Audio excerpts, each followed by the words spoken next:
Bienvenidas y bienvenidos a Sororidades, Mujeres que hablan de mujeres, un podcast organizado por el Área de Igualdad, Educación, Participación Ciudadana y Coordinación de Distritos del Ayuntamiento de Sevilla y por el Grupo de Investigación Escritoras y Escrituras de la Universidad de Sevilla, donde daremos voz a las experiencias de muchas mujeres que han dedicado su vida a luchar por la igualdad.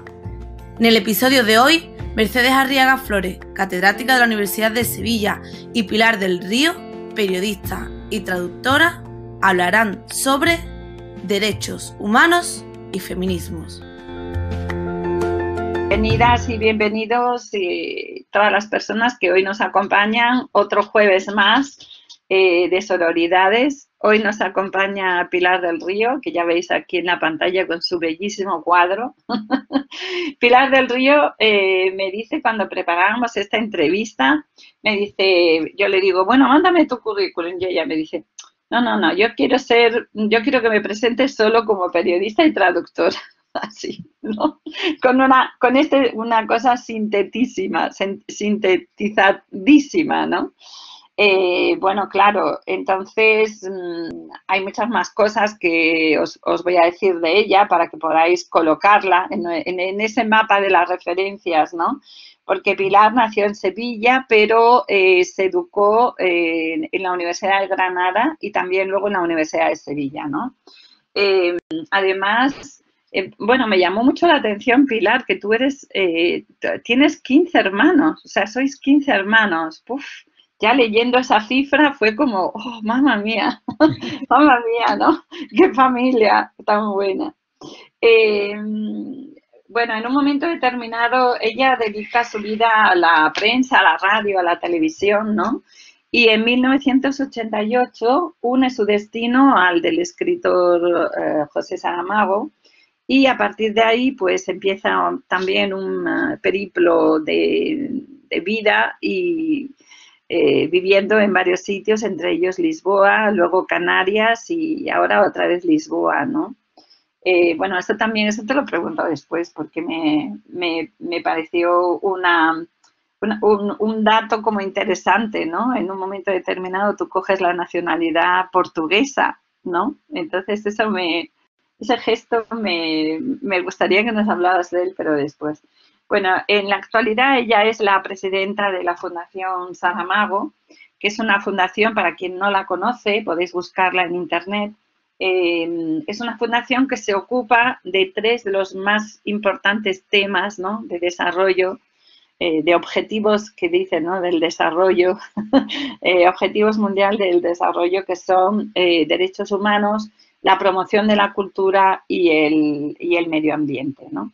Casi nada, o sea, no tienes nada de trabajo prácticamente. Estás sin trabajo con esos tres temas ahí para morirse, ¿no?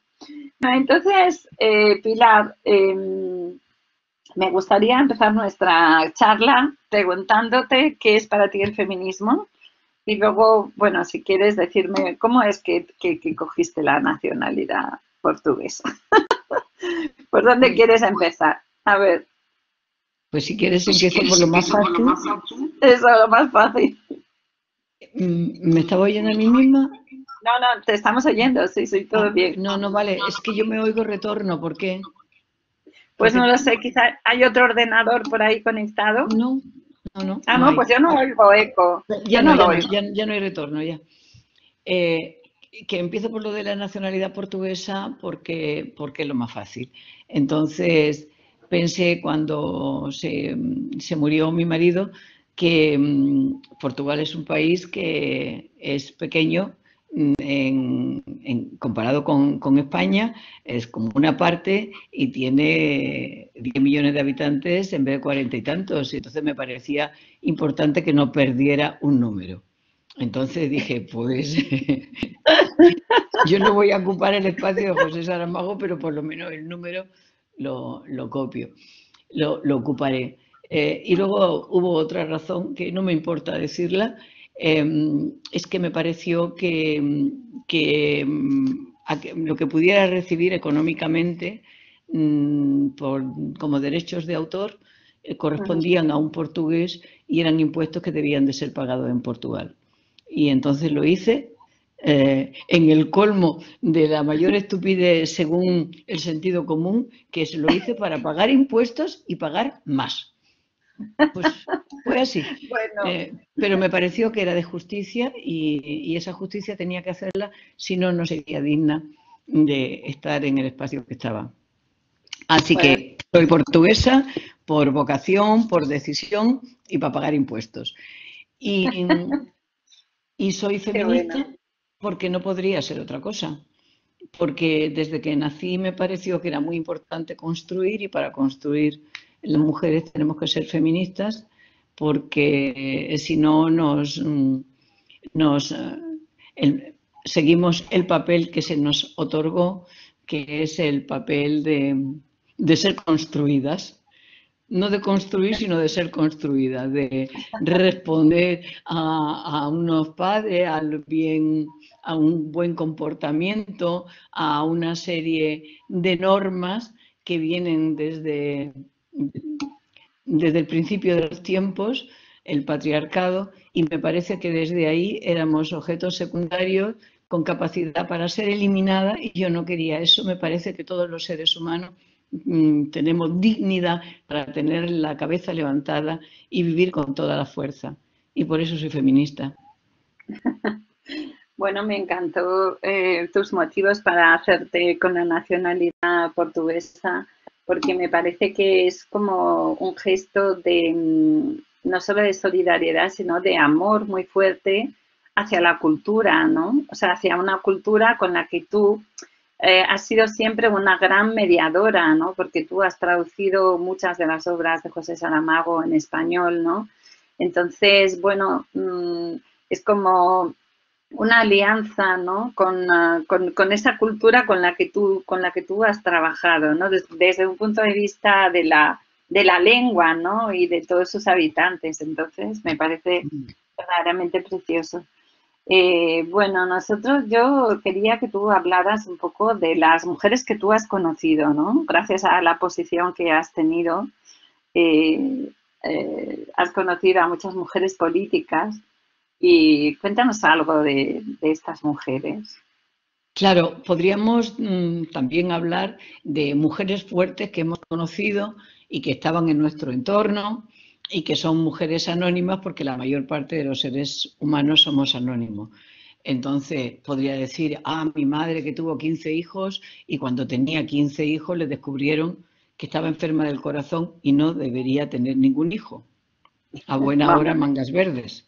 Entonces, eso es una mujer fuerte que, estando enferma del corazón, fue capaz de parir 15 veces y de pasar por 15 embarazos. Pero no quiero hablar de las mujeres anónimas que conocemos y que somos nosotras y que ya somos capaces de mirarnos y de reconocernos. He pensado que, teniendo el privilegio de haber podido conocer, en algún momento estar cerca de personas que han regido los destinos de sociedades y de países, que era importante hablar de esas personas.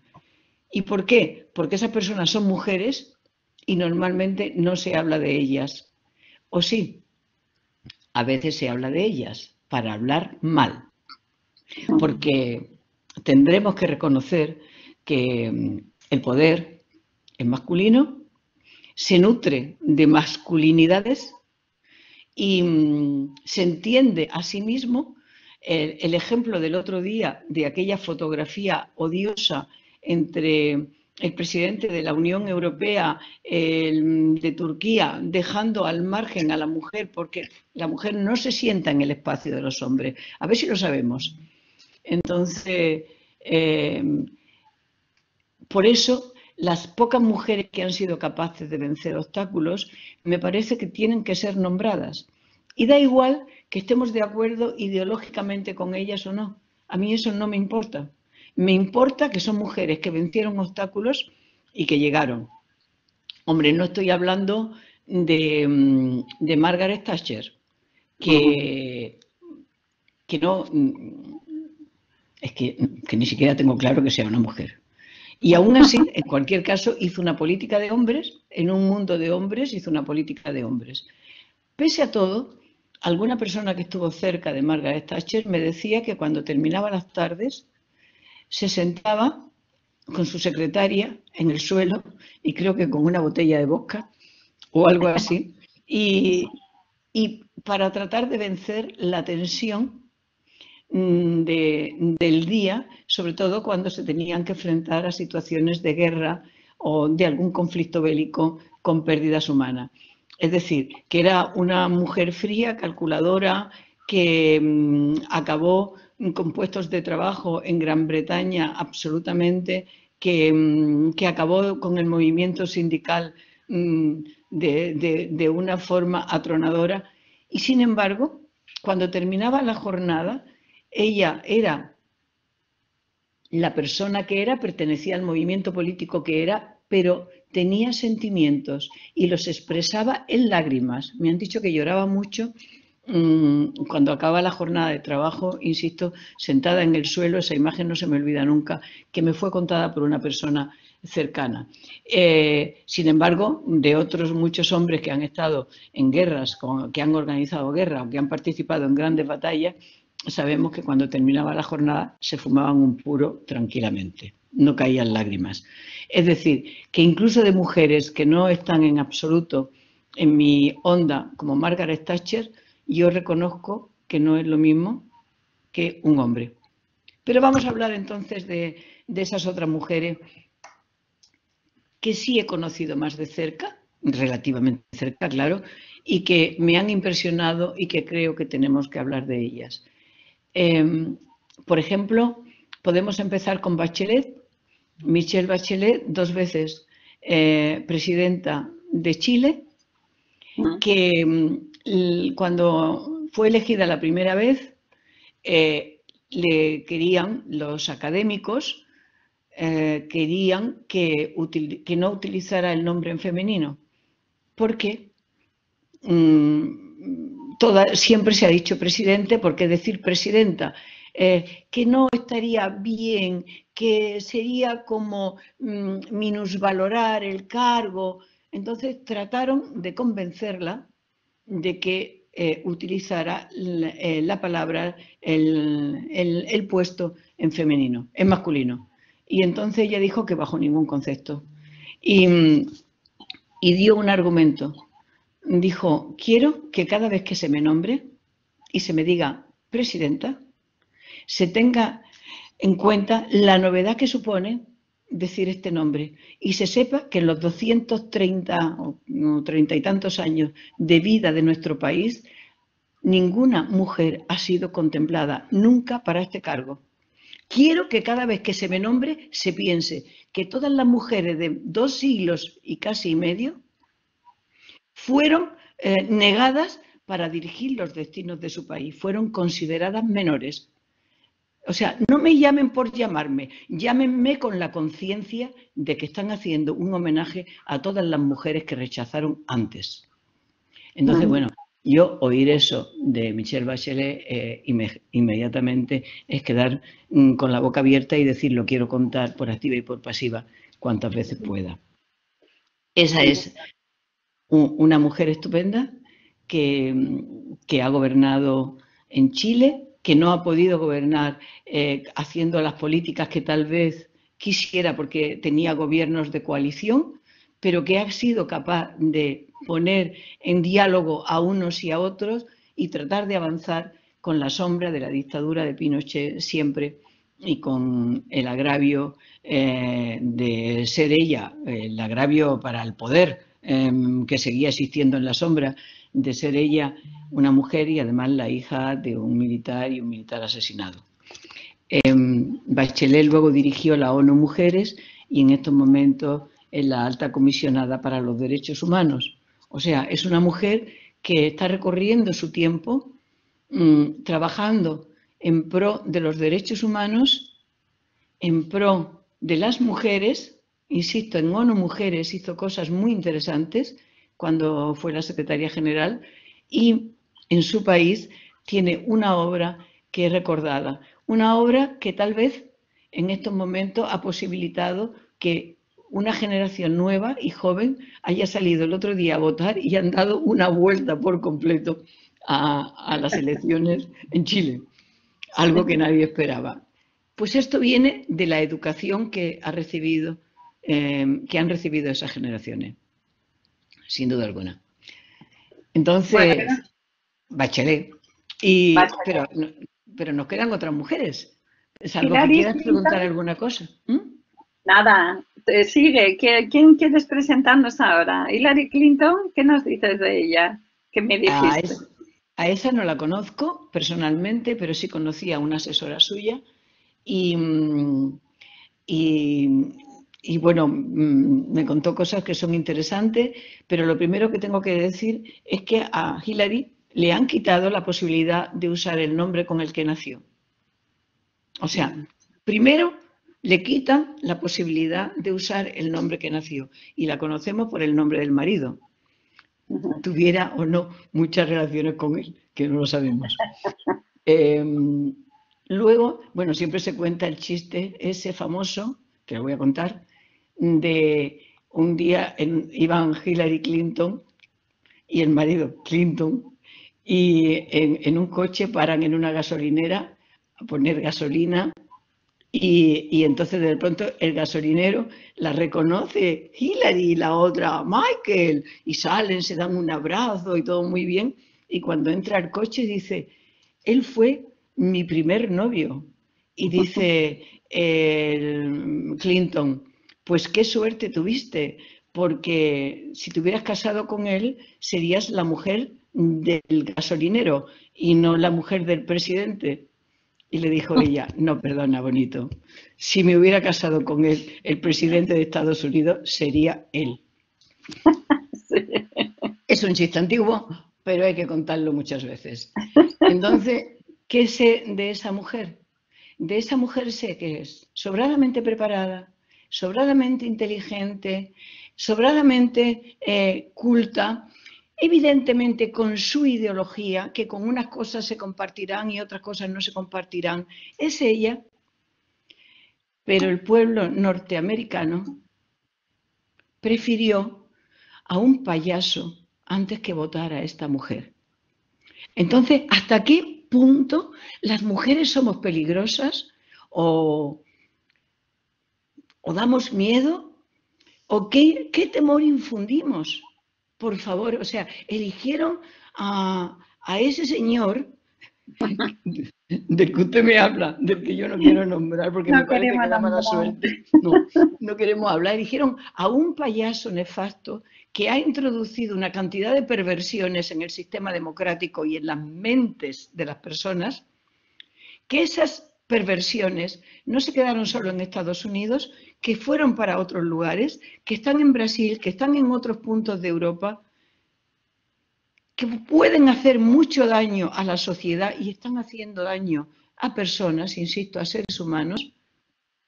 Bueno, pues prefirieron elegir a ese señor, a ese canalla, a ese payaso, en vez de a una mujer sobradamente preparada como era Hillary. Entonces, pues tenemos que hablar de mujeres y política. Pues sí, tenemos que hablar de mujeres y política. Y tenemos que reconocer esto. Y dice, no, es que ella era muy soberbia, es que ella le daba miedo. No, el que daba miedo era el otro, que estaba diciendo atrocidades. En fin.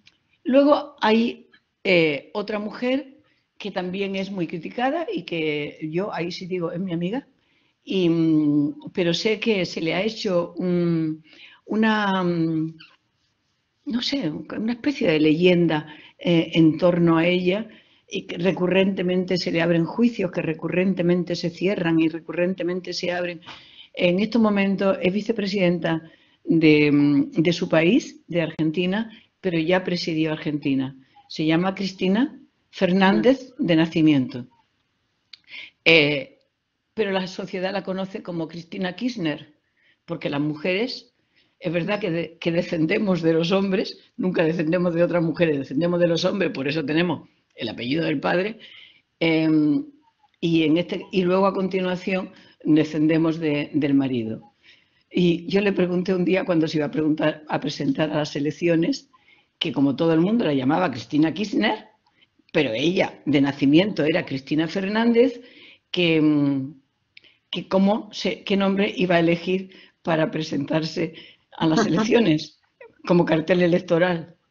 Y fue genial, porque dijo, ni Fernández ni Kirchner, vota Cristina. Y entonces fue genial, vota Cristina, y Cristina fue votada. A Cristina le han hecho la vida imposible, la han acusado de todo. Cristina es una mujer que ha reconocido que se ha ido haciendo feminista con el paso del tiempo y que ha sido su hija quien la ha enseñado. Cristina ha gobernado en situaciones muy difíciles, pues además tuvo la muerte del marido que era su compañero y al que ella amaba, pero a mí me parecía que ella tenía mucho más impulso, más carisma, más capacidad, y le pregunté un día que por qué no se presentaba ella a las elecciones en vez del marido, la primera vez que el marido ganó. Bueno, yo creo que el marido solamente se presentó una vez, pero bueno, en cualquier caso, en vísperas de que el marido ganara las elecciones, y le pregunté que por qué no se presentaba ella y me dio una respuesta genial. Dice, querida, porque en Argentina a las mujeres se nos canta, a las mujeres se nos adora, a las mujeres se nos ama, a las mujeres se nos mata, pero no se nos vota. Nadie vota a una mujer. Entonces, durante muchos años tuvo que hacer un trabajo y un ejercicio de presentación en distintas candidaturas, de ir buscando el voto, de ejercicio democrático, de ejercicio parlamentario, de imposición, para demostrar, sí, soy mujer, tengo la posibilidad de representar y de representarte. Y acabó consiguiéndolo pese a, insisto, las campañas que le han ido haciendo y que le seguirán haciendo, porque realmente, bueno, debe de ser muy peligrosa. Debe de ser muy peligrosa. Yo no conozco la política argentina tanto, pero la última de la que quería contar algo es de la que me siento más cercana, porque la vida nos ha hecho que nos encontremos más veces, y que es Dilma Rousseff, presidenta de Brasil. Ella exigía que se le llamara en femenino. Nunca consiguió que, por ejemplo, en los medios de comunicación la llamaran en femenino, le decían siempre a presidente, la presidente, pero ella cuando le estaban haciendo una entrevista decía, no, perdón, yo soy presidenta, soy mujer. Y le decían, sí, señora, de acuerdo, señora presidenta, y le hacían la pregunta en femenino, y cuando transcribían la entrevista se la ponían en masculino. Imaginen hasta qué punto era la guerra. Eran los jornalistas, eran los periodistas y era el resto del poder. No hay manera. O sea, no, porque vamos a ver, si las mujeres... Un día oí una conversación en un premio, estaba en un jurado de premio de poesía, y había un candidato que por lo visto era muy obvio para los hombres, y había unas candidatas que no eran obvias. Pero resultó que una de las candidatas no obvias fue la que ganó. Y entonces yo había vuelto a la sala porque me había olvidado el bolso y oí a unos miembros del jurado, hombres y de altísimo rango nacional, decir, en la próxima edición tiene que haber menos mujeres en el jurado. Porque si hay mujeres, entonces nos destrozan lo que tenemos aquí hecho. Entonces Dilma es una mujer que es una ingeniera, que llegó para sustituir a un hombre carismático como el Lula, y que su forma de mantenerse era siendo dura y con mucho trabajo, A, B, C, horario, inflexibilidad, una cosa detrás de la otra, un ejercicio científico en el poder y de clase. Sus grandes proyectos, mi casa, mi vida, o sea, la casa de las personas era su vida, construir 30 millones de viviendas, es decir, pero todo hecho de una forma muy sistematizada, sin ningún carisma, pero sin dejar huecos. ¿Y qué pasó? como no la pudieron acusar de nada, le hicieron un impeachment. La mandaron fuera, le hicieron... ¿Por qué?